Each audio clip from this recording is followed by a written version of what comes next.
As a wellbeing manager, I'm often the first face someone may see if they have a home care package.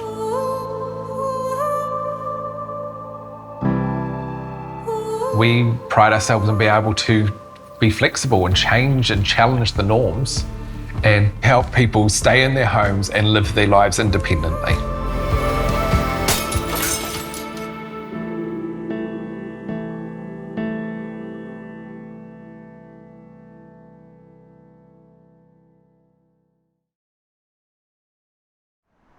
Russ has worked with us in a few roles. We started working on the phones and we very quickly identified that he had this lovely warmth and nature about him.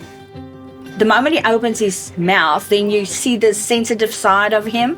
Very quickly he moved into a technical role and he was supporting our clients in the community to learn how to use their technology. During COVID, we had a really good project going on called Project Cosmo, where we were given a grant to go and teach the elderly how to use technology in their homes. I think Russ come into our life as a little breath of fresh air because we hadn't met anybody that was quite happy to help. Russ was somebody that I felt very comfortable talking to. He'd ask me what I wanted to learn, and he actually listened to what I wanted to learn. And I had a lovely couple called Edith and Eric. Edith was turning 90 and she didn't really leave the house very often. So I went to my team lead at the time and said, hey, I would like to throw a birthday party.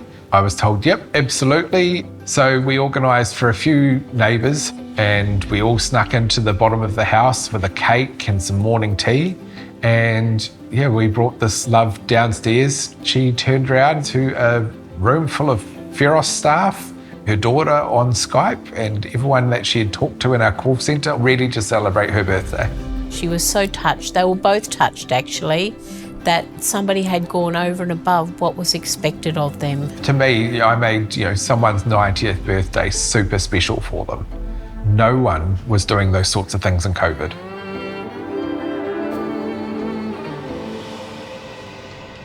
Being able to engage with your wellbeing manager, as people do with Russ, it means they tell their friends. That's as a result of Russ getting in and understanding their sense of purpose.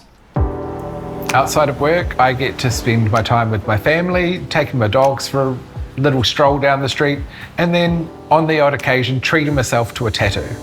So I did a chibi arm. The other major one that was very personal to me was getting my family tree done on my leg. My family tree gets updated whenever there's a new family member.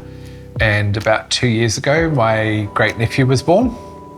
And at the moment, he is all about crazy dinosaurs. It was only fitting to add him to the family tree as a little dinosaur. Russ has dabbled in lots of areas of life. I even know that he's an ordained minister. And for me personally, I've always had a negative opinion of religion. People were using their religious views and were judging people on their own religious views, which wasn't right. And it's like, okay, well, I need to educate myself so I can have these conversations. So I would do, a little paper here, some study elsewhere. 20 years later, hello, Mr. Hargraves, it's the university. By the way, you've got way too many credits and now you can graduate. I was like, oh. Graduate with what, a bachelor? They're like, no, you've got PhD levels. And because I was working with the church and doing volunteer work, I did a little bit of study with them, and one day they came up and said, hey, do you want to get ordained? And I was like, sure, why not? So with people that try and argue with me, I try and educate them rather than just obliterate them.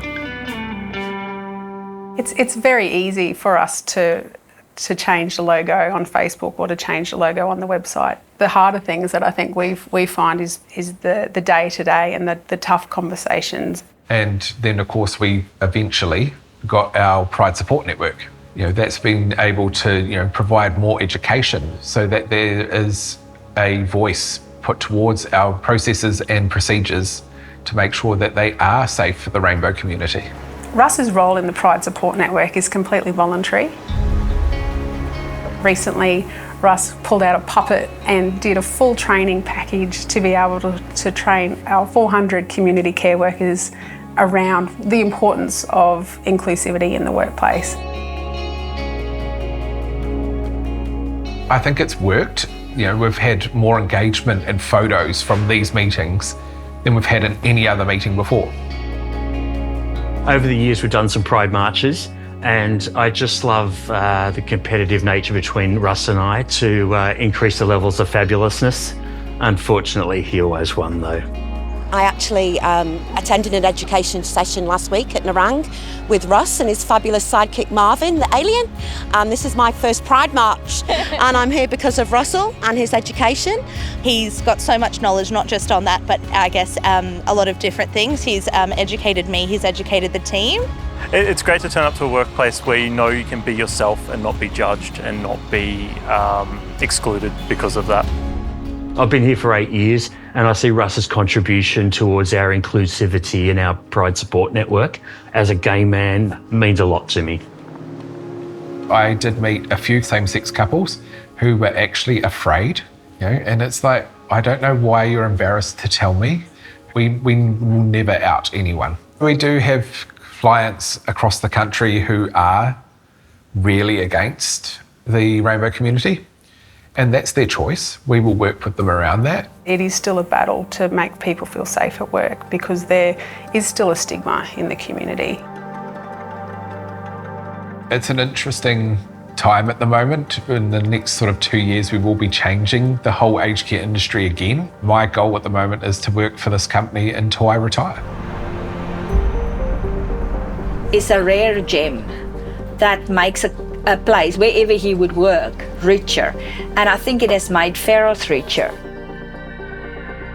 As a leader, we would love more people like Russ. You know, that desire to build his education and dream big on what role he wants to fulfill and then go out and actually enact that in our community with our clients. It's actually become a good friend now rather than just I'm a client of his. Everyone assumes the aged care industry is rest homes, old prison-like buildings, and all you do is wipe bums and feed people all day. It's not all doom and gloom like people think it was. The past at least 10, 15 years in aged care has completely turned around. We don't worry about sexuality or anything like that. You know, we take people on face value. The industry has opened up. We can have people from the rainbow community. You can come from different religions and all work together. Now the difference is that people like Russ making sure to share the message. That is what we need in this industry. Because the main goal is person-centered care.